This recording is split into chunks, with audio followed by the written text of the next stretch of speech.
Hi guys, మేమైతే రోజు వంటలు చేస్తున్నాము. అది కూడా పెద్ద వంట కాదు గాయస్. నేనైతే పెద్ద వంట చేసాను అనుకోండి. నేను పన్నీర్ కర్రీ చేసిన, మా చెల్లి అయితే చపాతీలు కాల్చింది గాయస్. అంత లేదు గాయస్, చపాతీలు పెనంలో వేసి ఆయిల్ వేసి అట్లా చేసమ్మా. మీరే కామెంట్ చేయండి గాయస్, చపాతీలు చేయడం కష్టమో లేదా పన్నీర్ కర్రీ చేయడం కష్టమో. కాదు గాయస్, నాకు కాలింది కూడా తెలుసా గాయస్, ఇలా దెబ్బ కూడా తాకింది గాయస్. ఫస్ట్ టైం చేస్తే మరి కాలుతుంది కదా గాయస్. మరి చపాతీ చాలా కష్టం గైస్ చేయటం. సరే గైస్, ఇప్పుడైతే నేను ప్లేట్ లో వేసుకున్నాను గైస్. పన్నీర్ కర్రీ కూడా వేసుకున్నాను గైస్.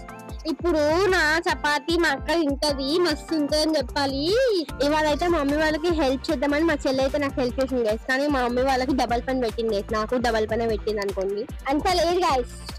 గైస్ ఇప్పుడైతే నేను ప్లేట్ లో పన్నీర్ కర్రీ ఇంకా చపాతీ వేసుకున్నాను. పన్నీర్ కర్రీ చూడడానికి టెంప్టింగ్ ఉంది, చపాతీ కూడా బాగానే ఉంది అనుకోండి.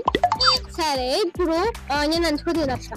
నిమ్మకాయ పిండుకొని తింటే బాగుంటది. Okay friends, bye.